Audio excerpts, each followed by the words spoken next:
आपको लगता है कि कल्कि का जो अवतार है उसका शायद पाला शुक्राचार्य से भी पड़ जाए? मुझे लगता है नहीं, I am very much sure about it, क्योंकि एक चीज़ है कि कली के बारे में ज़्यादा बात ना होना, क्योंकि इन्फॉर्मेशन ही इतनी अवेलेबल नहीं है, राइट। सो अगर हम फिजिकल बॉडी में बात करें कली की, तो देयर इज़ अ चांस कि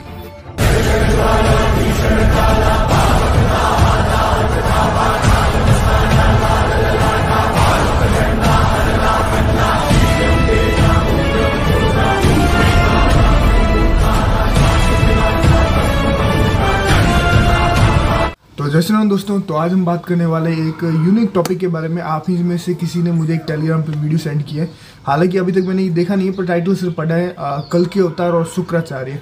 अगर आप लोग नहीं जानते, शुक्राचार्य जो कि दैत्य गुरु हैं, जैसे देवताओं के गुरु वैसे ही दैत्यों के भी गुरु हैं शुक्राचार्य। उनकी बहुत सारी स्टोरीज हमको देखने को मिलती है। अब ये थोड़ा सा उनको कल्कि अवतार से जोड़ के देख रहे हैं, तो हम भी देखते हैं क्या कुछ बताया इन्होंने। अगर आप इनको नहीं जानते तो प्रकाश ओम भट्ट है, पॉडकास्ट में काफ़ी ज़्यादा फेमस है, खास करके रणवीर के साथ आने के बाद काफ़ी ज़्यादा फेमस हो गई है। तो और हाँ, इसका क्रेडिट डिस्क्रिप्शन में और इधर टाइटल में भी आ रहा होगा, तो वहाँ से आप पूरा वीडियो भी देख सकते हैं। फिलहाल देखते हैं कि क्या कुछ कहा है इन्होंने। को याद करो कि आप किस कारण की वजह से यहाँ पे हो, आप क्यों ये कर रहे हो समुद्र मंथन, because you want to be immortal. इस कारण से दैत्य गुरु शुक्राचार्य आपको हर जगह पे प्राप्त होंगे, चाहे वो बलि की कथा हो, चाहे वो रावण की कथा हो, चाहे समुद्र मंथन की कथा हो, सब जगह पे Shukracharya is there, but there is no mention of his death. तो आज के युग एक चीज़ आपको समझना होगा, एक और चीज़ जो कि आप ब्रह्मांड का एक शुद्ध सिद्धांत मानिए कि कोई भी चीज़ कभी खत्म नहीं होती, मतलब कोई भी बीइंग कभी खत्म नहीं, वो हमेशा एग्जिस्ट करेगा। अब किस फॉर्म में करता है, किस प्लेन पे करता है, किस रिल्म में करता है, ये अलग अलग चीज़ें हो सकती हैं, पर वो कभी भी खत्म नहीं होता। तो वो सेम चीज़ शुक्राचार्य जी पर भी लागू होती है, वो हमेशा एग्जिस्ट करते हैं। खैर, फिलहाल आगे चलते हैं। What if Shukracharya is there and very much alive? यही का पर्पस क्या होगा अलाइव होने का? अभी दैत्य गुरु का पर्पस क्या हो सकता है? दैत्य गुरु ने एक ही चीज चाही हमेशा, वो चीज थी असुरों का साम्राज्य, उनके शिष्यों का साम्राज्य।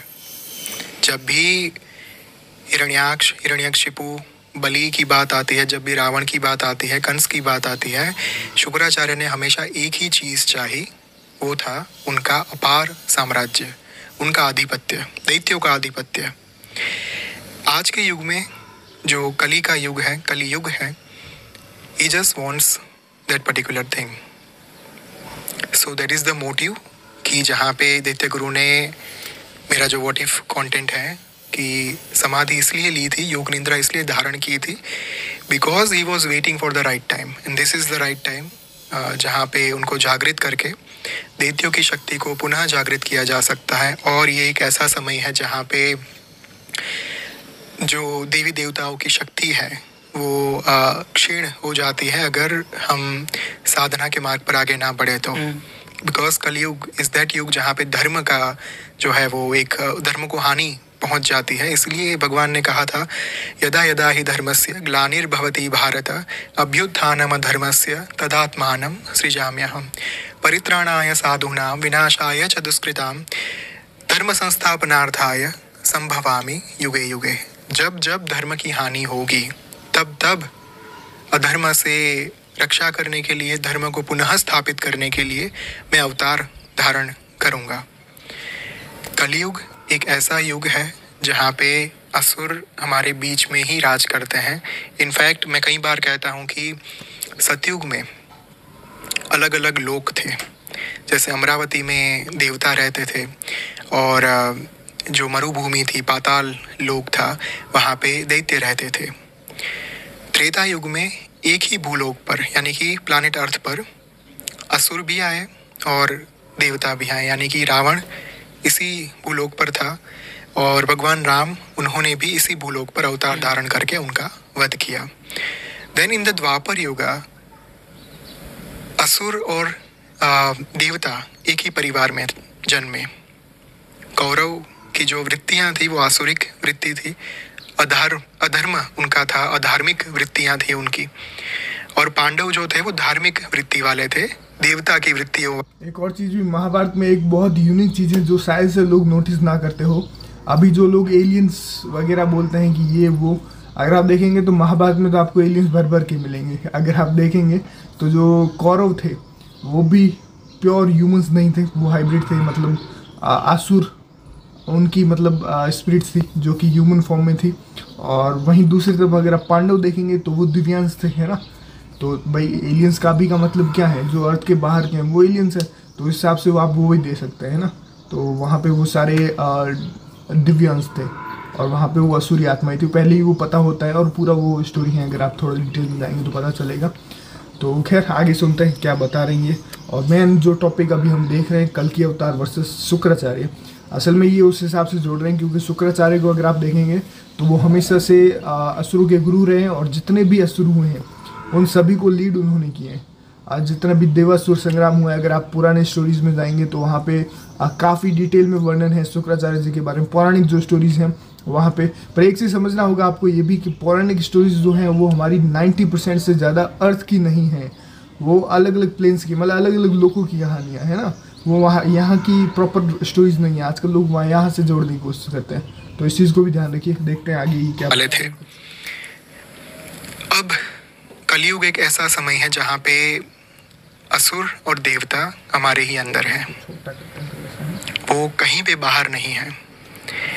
अगर हमारे उद्देश्य, अगर हमारी नीति रीति जो है, हमारे जो एथिक्स हैं उसके ऊपर लोभ लालच हावी हो जाए, वी बिकम असुर।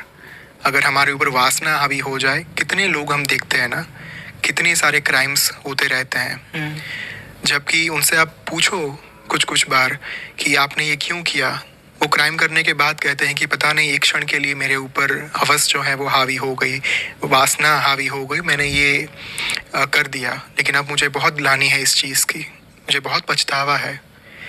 एक ही क्षण के अंदर आपके अंदर असुर हावी हो सकते हैं, एक ही क्षण के अंदर आपके अंदर देवता भी प्रकट हो सकते हैं। दिस इज़ द युग जहाँ पे कल्कि और कली दोनों आपके अंदर हैं। It is up to you कि आप किन को जागृत करना चाहते हैं, कौन से टाइम पे। आपको लगता है कि कल्कि का जो अवतार है उसका शायद पाला शुक्राचार्य से भी पड़ जाए? मुझे लगता है नहीं, I am very much sure about it, क्योंकि कल्कि सी देयर इज़ अ पुराण, कल्कि पुराण, जहाँ पे उनके बारे में बात हुई है। उनकी 2 पत्नियां हैं जो होने वाली है आने वाले समय में। कल्कि पुराण में लिखा गया है कि जो संभल नगरी है, जिसे कुछ लोग संभाला कहते हैं, कुछ लोग ज्ञानगंज कहते हैं, वहाँ से उनका प्राकट्य होगा। कुछ लोगों के हिसाब से उत्तर प्रदेश में संभाला है, कुछ लोग ये कह रहे हैं कि नहीं, जो चीन का एरिया है पूरा, तिब्बत वाला जो एरिया है, और वहाँ से संभाला जो गुप्त नगरी है वहाँ से आएंगे। कुछ कहते हैं कि कैलाश में एक छिपा हुआ गाँव है संभाला, जहाँ से कल्कि आएंगे। लेकिन मैं जहाँ तक समझता हूँ कल्कि हमारे बीच में ही है, और आई डोंट थिंक कि कल्कि कहीं बाहर से आएंगे। और दैत्य गुरु का सामना, या फिर जो भी हम एक स्टोरी वाइज बात करें, कथा के हिसाब से अगर बात करें, तो होगा ही होगा, क्योंकि कली का जो मार्गदर्शन है वो अल्टीमेटली दैत्य गुरु ही करेंगे। जैसे कल्कि को ट्रेन करने के लिए भगवान परशुराम और हनुमान का वर्णन दिया गया है कि वे उनके गुरु बनने वाले हैं, तो वैसे ही कली के लिए भी कोई गुरु तो चाहिए होंगे। तो दैत्य गुरु शुक्राचार्य का होना अत्यंत स्वाभाविक घटना है। इसमें कोई दो राय नहीं है कि दोनों के पास अपने अपने गुरु होंगे। अगर शास्त्र हमें कल्कि के गुरु के बारे में बता रहा है, तो शास्त्र हमें कहीं ना कहीं कली के गुरु की बात छिपा रहा है, जो एक समझने लायक चीज़ है कि कली के बारे में ज़्यादा बात ना होना, क्योंकि इन्फॉर्मेशन ही इतनी अवेलेबल नहीं है। राइट।